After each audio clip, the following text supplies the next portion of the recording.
Okay, now, here's the thing about this, guys. A lot of our competitors, like Colonial, okay, Colonial does have a good lump sum plan. And I say one of our competitors, through Encompass, you can offer Colonial too.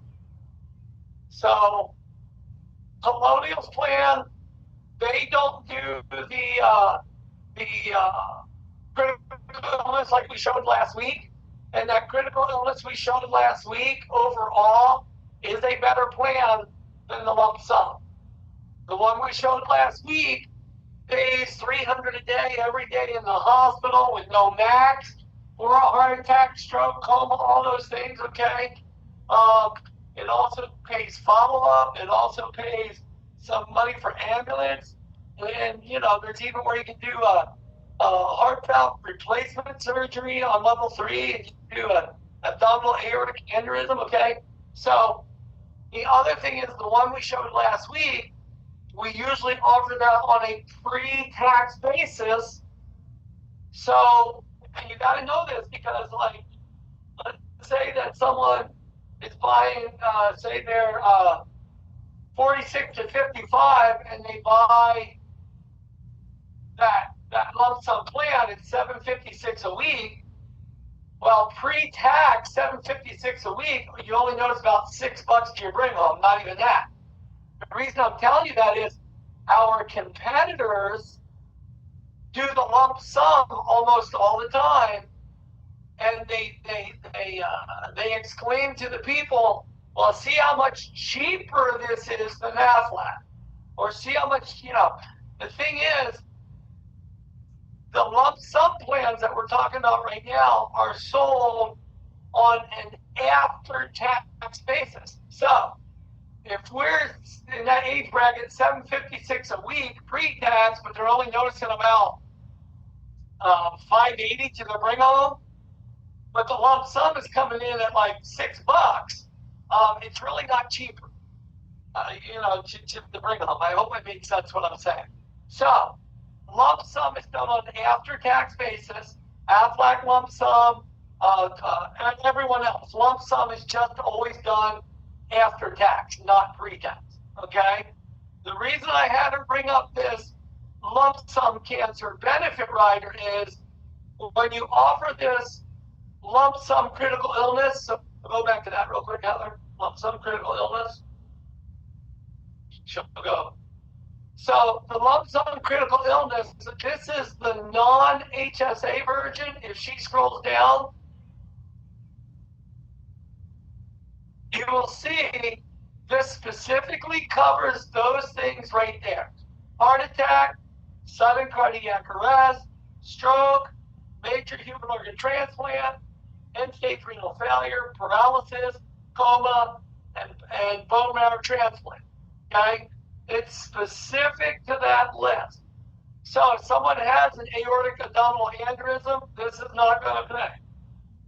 If someone has a heart valve replacement surgery, this is not going to pay. This is lump sum on those specific items. Now, if you can add, if you want, that little cancer rider, which go to that one really quick. Sorry to jump you guys around. Which then will cover the diagnosis of cancer. Let me scroll down a little bit more. Just keep going. Okay, so it's plain and simply cancer. Keep in mind, if you ever offer this cancer rider, you can no longer offer the cancer plan, the traditional cancer plan, the level 1, 2, and 3 that we went over a few weeks ago. You can no longer offer them in an account. So, I do not offer this cancer rider ever, or I haven't, because I like the actual cancer plan a lot better than this rider. Okay, so this rider, when someone's diagnosed with cancer, it'll put a lump sum of money, okay, right on the diagnosis, and that lump sum is the same dollar amount that you choose, okay, on the other plan for internal cancer. Now, Heather just pointed out carcinoma in situ. If it's a carcinoma in situ, then it just pays $3,000. Also, if someone dies of cancer, if you see the third bullet point there, the third blue, it pays 25% of the face value. So if someone does a $10,000 critical illness plan, which we'll get into in a minute, that means that's just going to pay $2,500. If they do 100,000, yes, it's going to pay 25,000 on the death of cancer. I mean, that's a cool little rider, okay? But I would prefer myself, you do with it what you want. I would prefer myself, I just offer a regular cancer policy. So make a note.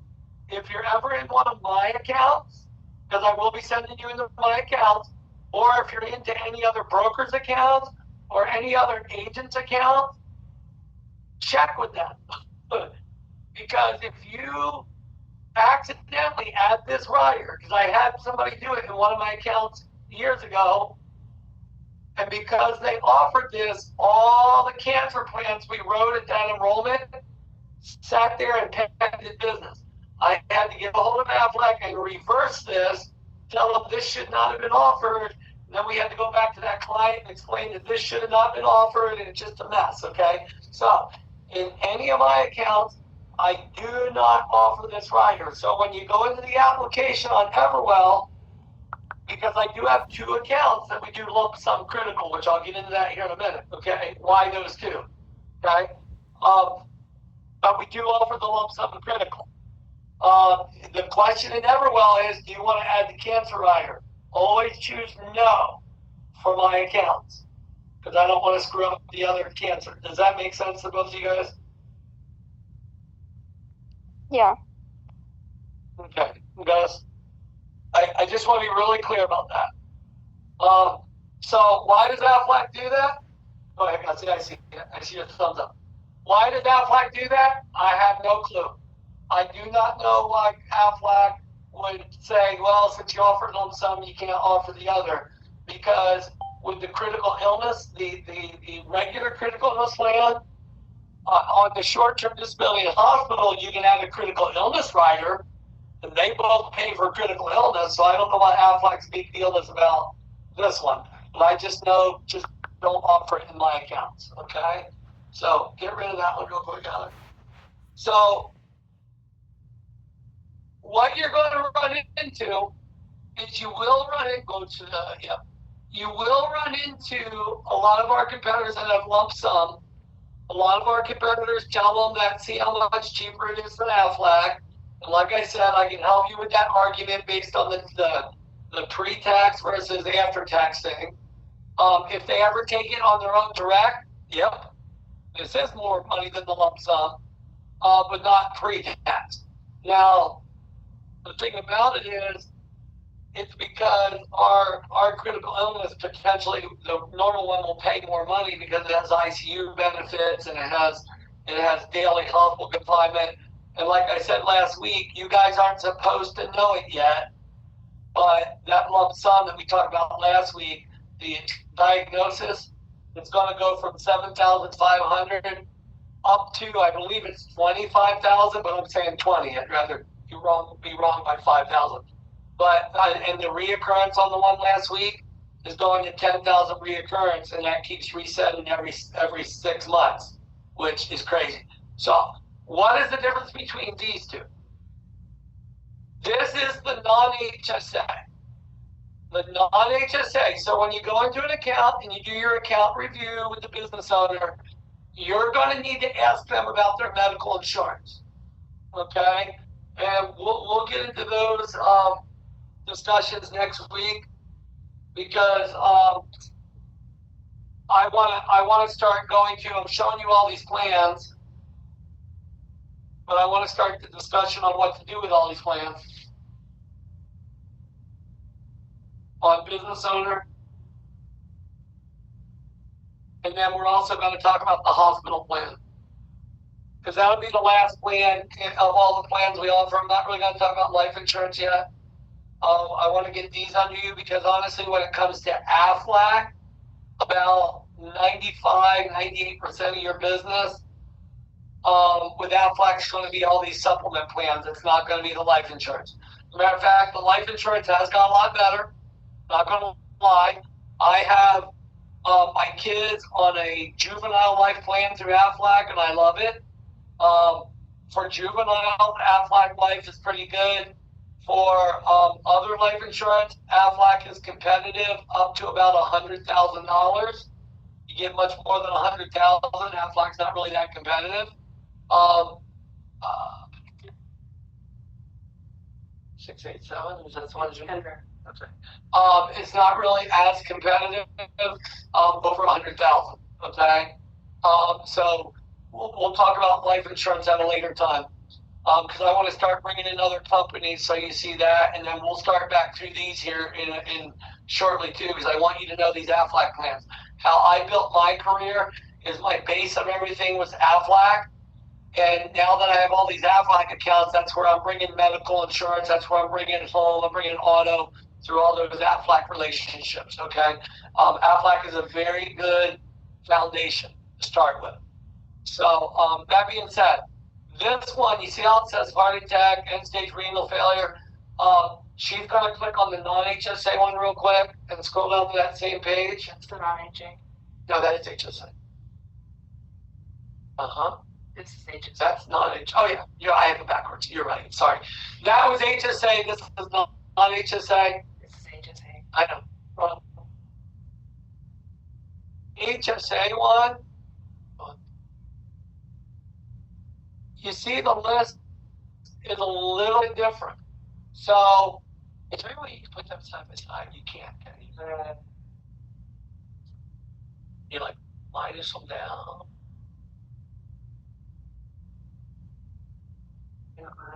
So, there you go.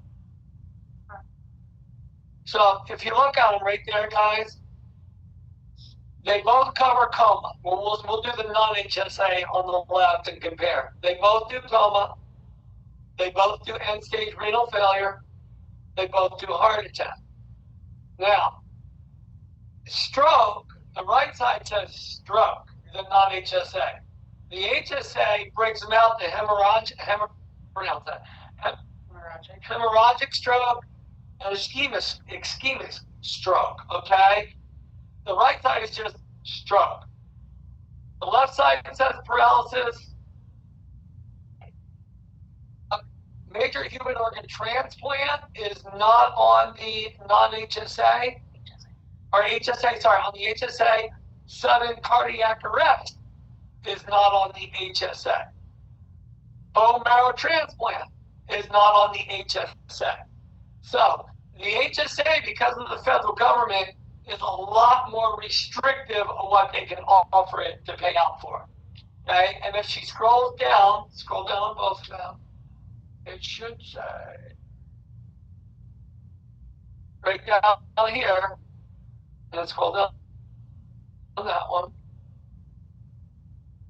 They're pretty much the same thing on the payout. You can have it pay out anywhere from $10,000 up to $100,000 right on the diagnosis of one of the things listed. Okay? On the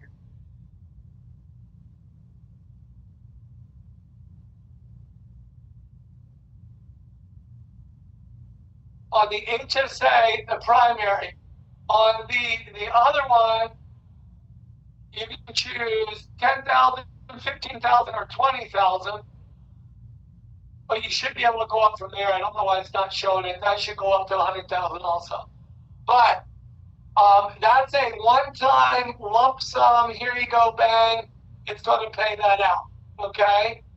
If someone has, so if you did do somebody with a $100,000 policy, which most people won't do that, but if you did, sure, that's a really good payout. That might end up being better than the other plan. If, the most I've seen the other plan pay for one person in one shot with about $60,000. But the other one keeps resetting for any reason to be in the ICU, any reason, and also for the reoccurrences. The other plan is also increasing, but this is just lump sum. Here you go. The spouse and children on this one is a 50% benefit. So whatever you choose for the insured spouse, so a lot of times I'll just do the $10,000 because it's really inexpensive, and I'm trying to get them some money to cover their deductibles or a little bit of money there. So like a $10,000 policy for someone that's like 18 to, and we can pull up the rate sheets, someone that's 18 to 29 is like less than $1. It's like 80 cents, okay? Someone that's a higher age bracket, and this does take into consideration smokers and non-smokers. So this has a smoker rate and a non-smoker rate. $10,000 for a smoker. The oldest age bracket is like $7 to $9 a week, somewhere in there. So it's not a real expensive policy, and that's for the $10,000. The higher up you go, the more it costs. The reason I have this in two of my accounts have HSAs in there, and this lump sum critical illness HSA policy is the only critical illness policy that Aflac offers that is HSA compatible. So if you have an HSA, when you do your account review and you find out that's what they have as an HSA, you cannot offer the other critical illness policies in there. That's why I have two accounts that have this in there.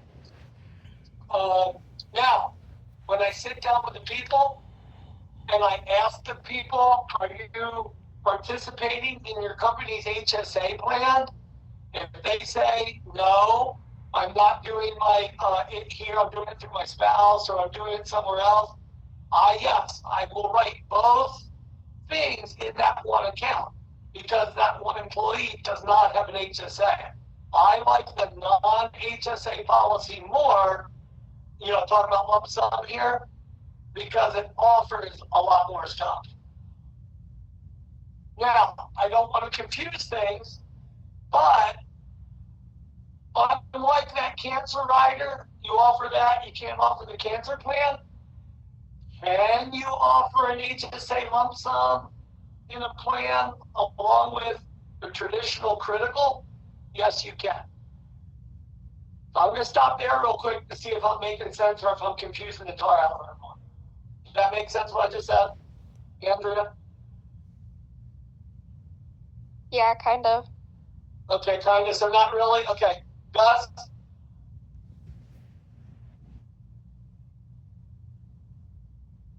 Did he put a thumbs up or a thumbs down? You got it on the screen. She can't see your thumb right now. Yep, it makes sense. Okay, so Andrea, so again, on the cancer rider we talked about first, so you can put on this plan. Like I said earlier, if you add the cancer rider to this, you can no longer offer the traditional cancer plans in an account. So they hold that against you. However, you can offer both lump sum critical illness and the specified health event, the other critical illness. You can offer both of them in an account. Unless they change that, I don't think they have, you can. Okay, you've always been able to. Now, why would I suggest against that? Well, this is why. You're going to confuse their payroll people, because it's all listed under critical illness.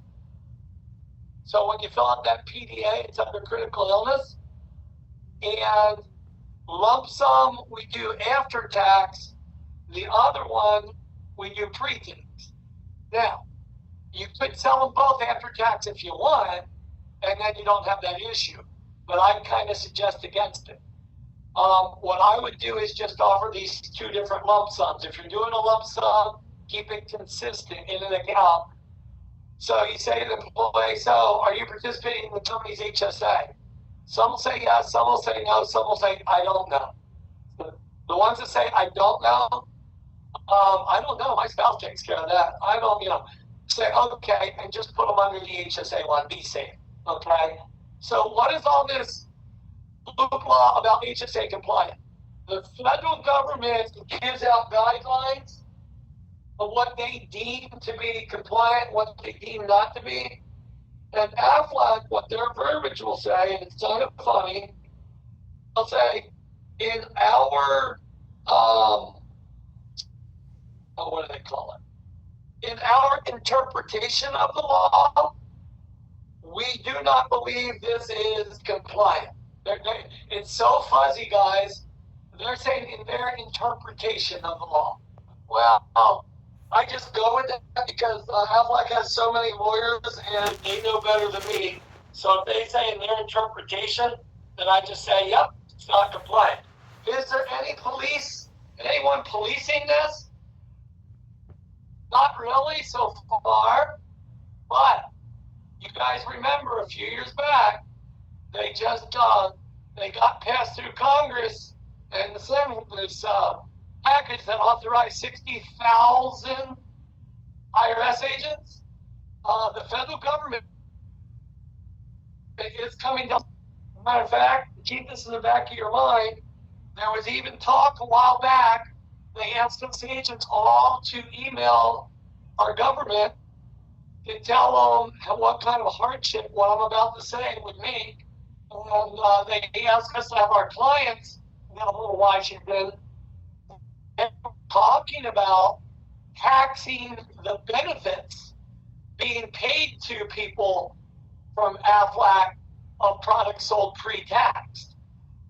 So that got squashed, that got knocked down, but it doesn't mean the government's not going to do that eventually.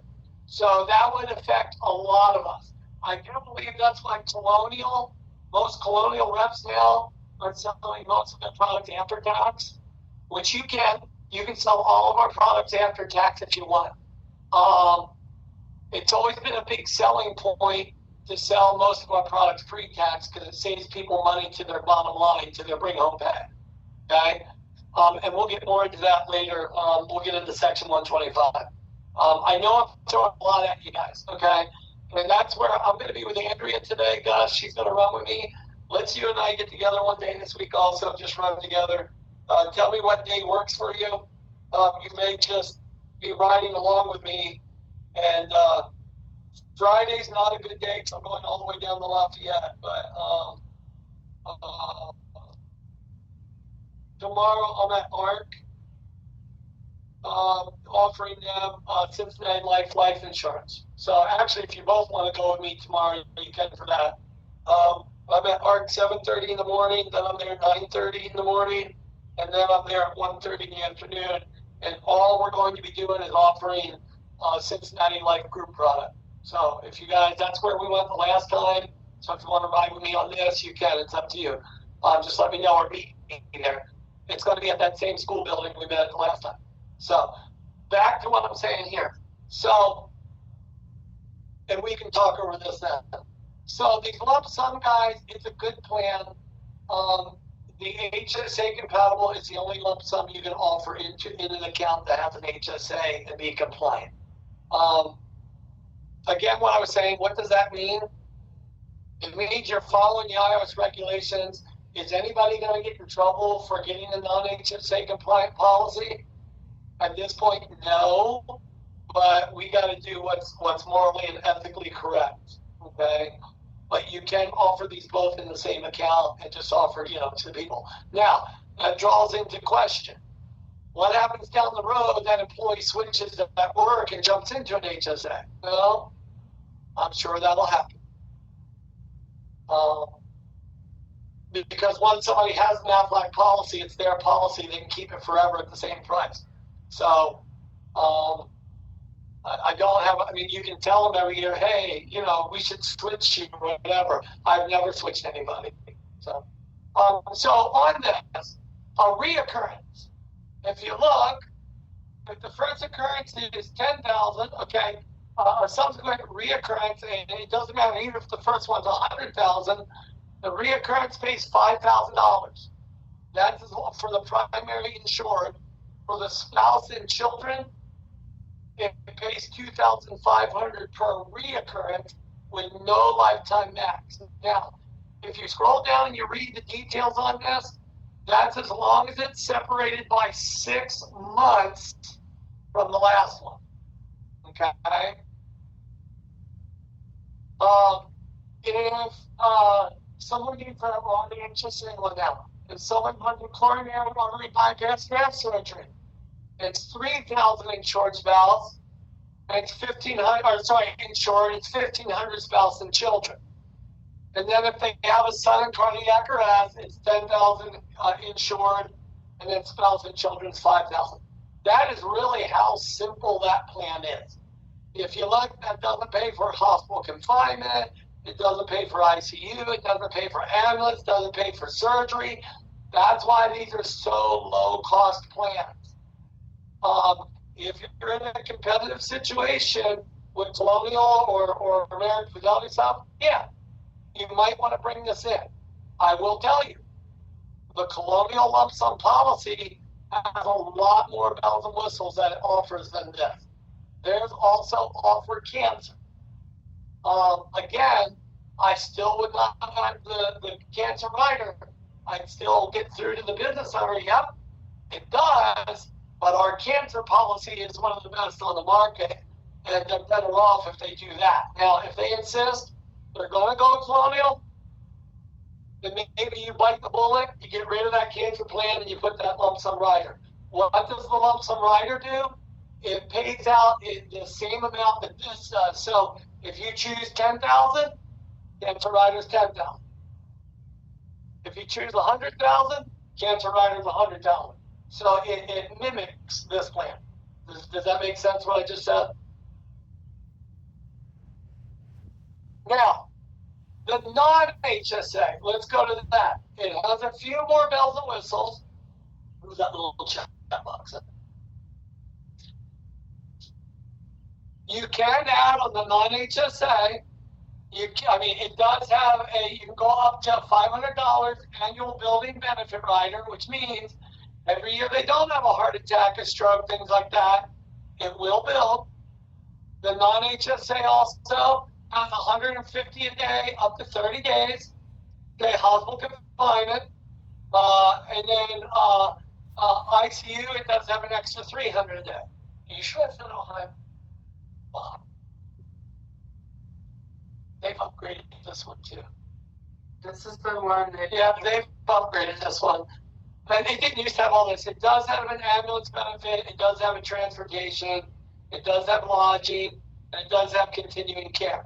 That's all an upgrade of what it used to be. And I'm 99.999% sure that's because of our competition. Our competition was offering all those, but our competition actually covers for more issues. Okay, that's why this with the cancer is we're trying to be competitive with the competition. So, and hopefully you see why I tell you I like non-HSA better than HSA because it has more stuff. When we get into the hospital plan next week, you're going to see a big difference between HSA and non-HSA. So, any questions about that, guys? Nope, no question. I hope I didn't confuse you.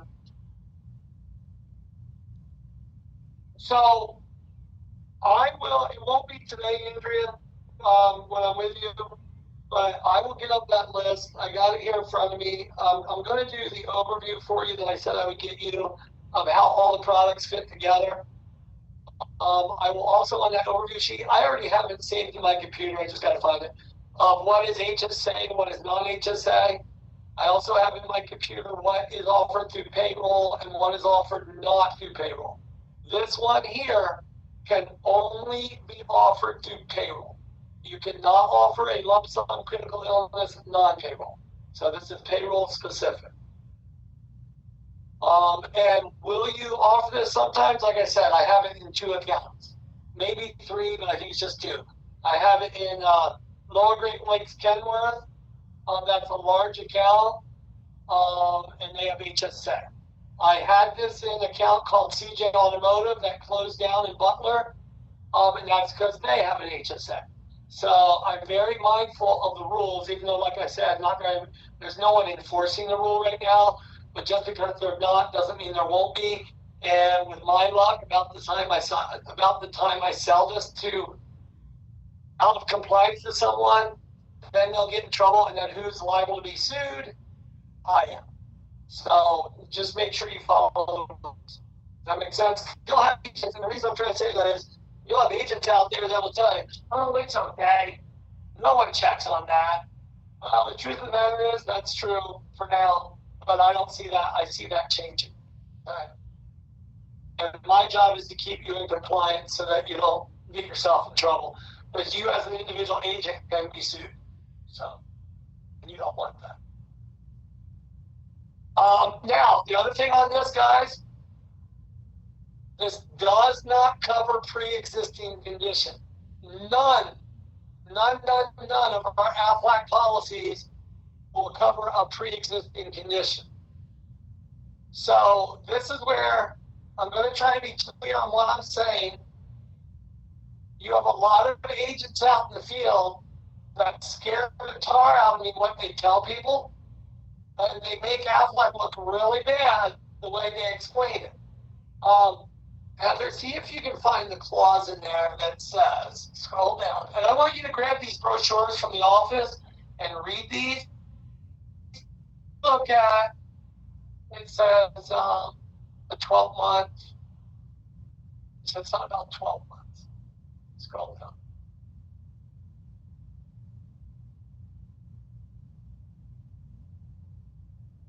Keep going.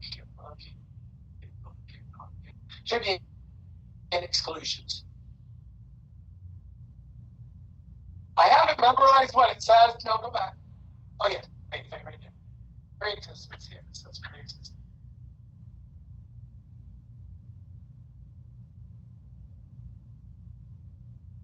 So what it's going to say is, I got it in front of me. Stupid.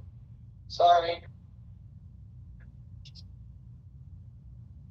If I can find it, guys. It says, and this is where I want to be really, really clear, because unfortunately a lot of agents don't get this, and I've talked to Aflac many times about this, and it bothers them too. So it states in here there's a 12-month look back. So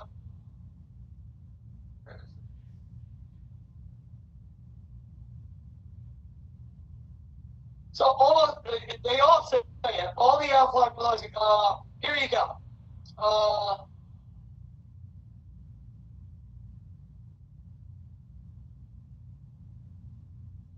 I'm not seeing it. It's right here on the cancer portion, so I know it's on the other portion. So there's a 12-month look back. Anything that you've had treatment for within the last 12 months, okay, has to go to remission. Is that it right there, Heather? Here you go. Pre-existing condition. So what it says is 21. Okay. So it says right here, guys, and I just want you to be really clear about this because a lot of agents do not get it. Where's it out of here?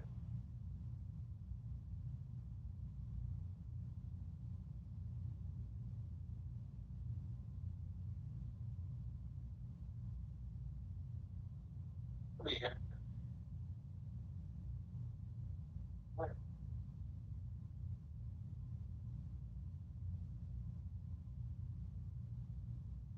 That's not. So you gotta find it for me so I can read it to you. So in a nutshell, a lot of agents, it says, if anything happens within the last 12 months, you gotta go 12 months remission treatment free before they review it for claim. Okay, and it says right there at the very bottom. 12 months after the effective date, you see right there it says pre-existing in the last sentence. Well, you'll have a lot of agents out there that truly believe, you ready for this? They truly believe if someone had like a heart attack a year and a half ago, 2 years ago, and hasn't had any problems, he had a heart attack since, they will actually tell their clients, oh, you're okay, you're good. And that is not what that says, okay? What that is saying is if it happened more than 12 months ago, that they will review it for claim. Not that they will pay the claim, but that they will review the claim. Okay? These are guaranteed issues. These policies have no medical questions as long as you stay under, I think it's 20,000. 10,000, I know there's no medical questions. So just do you smoke or don't you smoke, and that changes the rate. So that's why, like, kind of like popcorn, in those accounts, I do sell the 10,000 because it's a real easy sell, and 10,000 is a lot of money to people. Okay, 10,000 might be a couple months of payment for that person. 10,000 might be their deductible or that. Okay, so F here says that's for the cancer. That's fine. It's the same for both guys.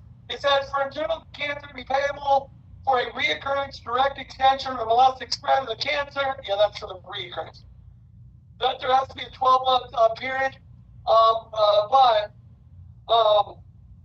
I will find the verbiage in here. But if you look at that last sentence up there, the one she put up on the board.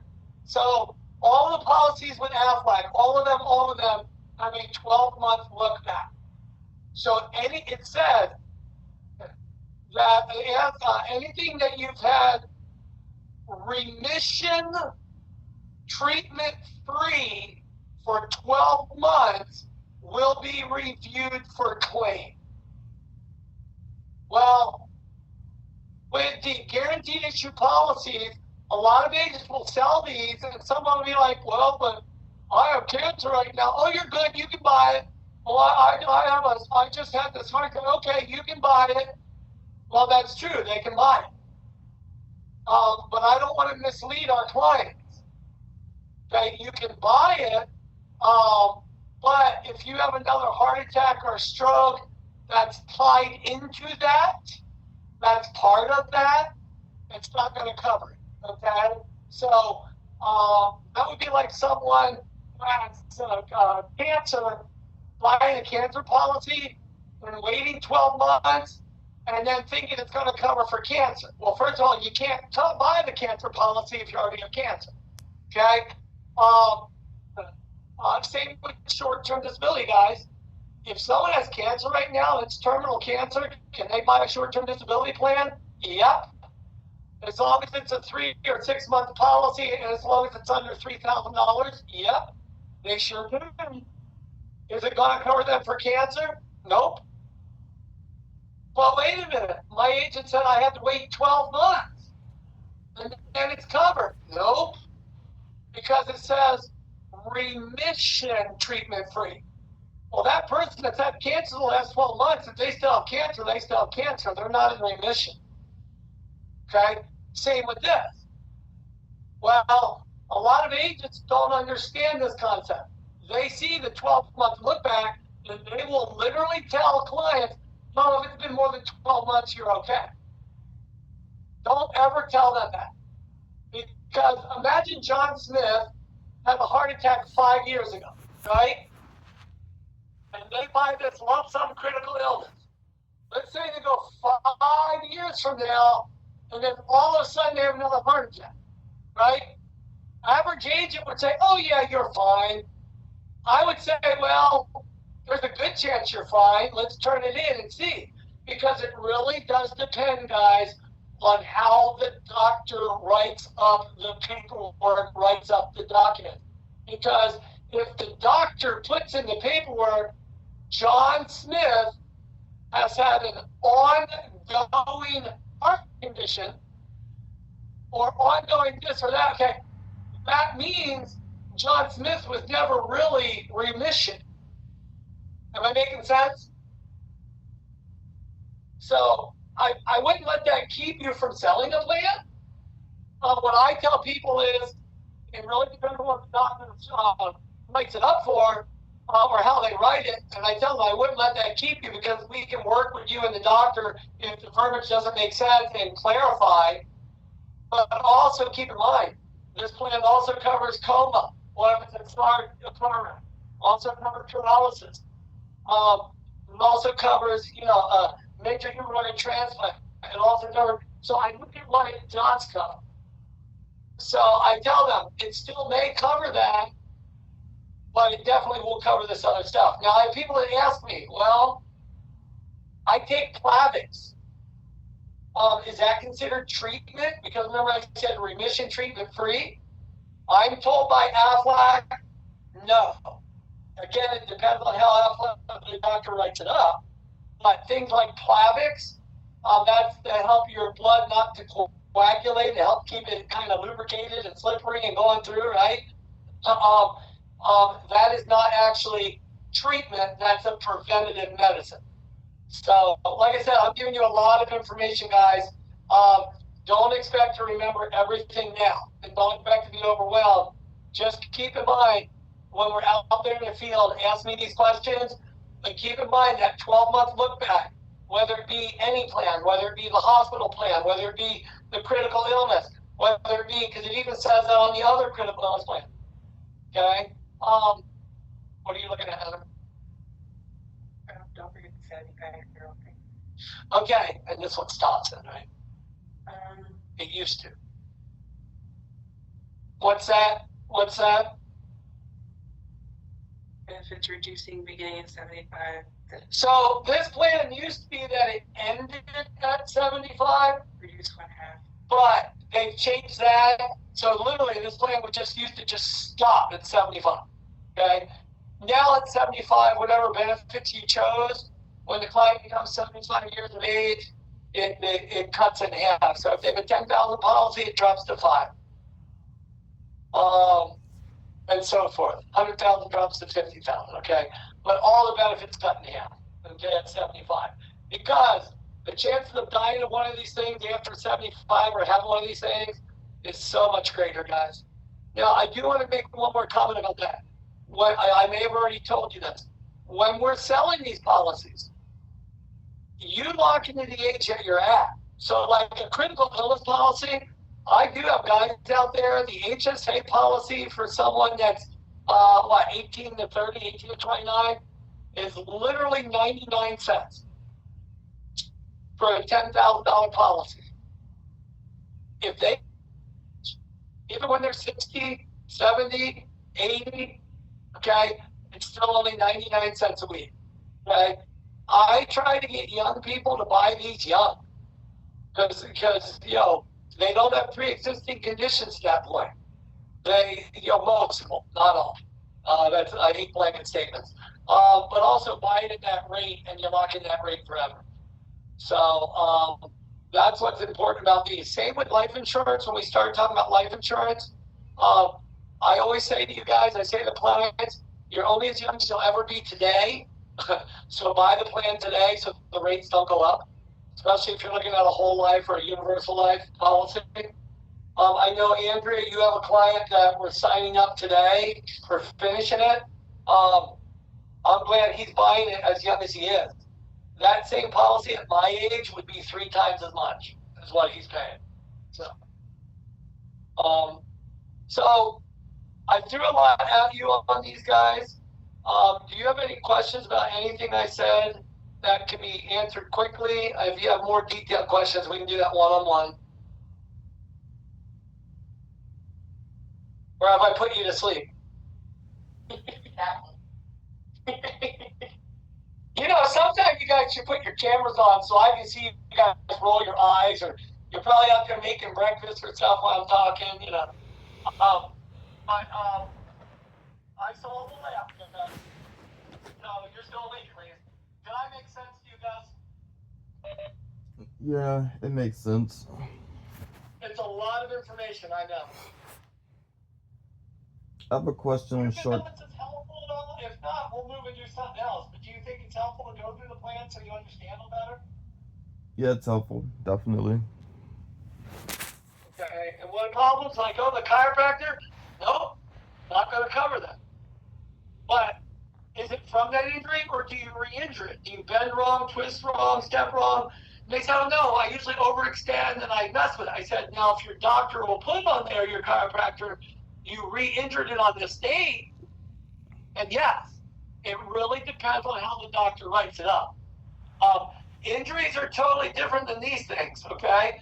If someone has had a heart valve replacement surgery and with stents and because they had a heart attack and I mean if they have coronary artery disease and it's already known they have that and that's what creates the heart attack, no. Okay, so do keep in mind that we do deny claims for pre-existing stuff.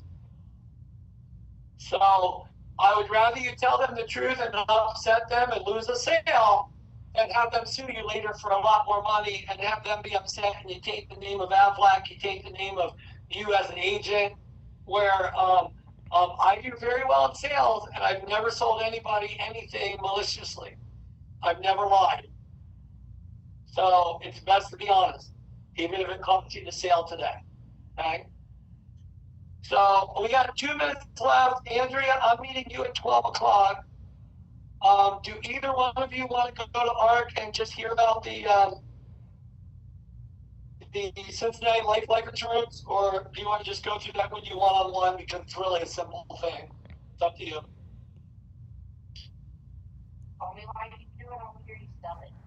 It just depends on when it would be finished because I have work tomorrow.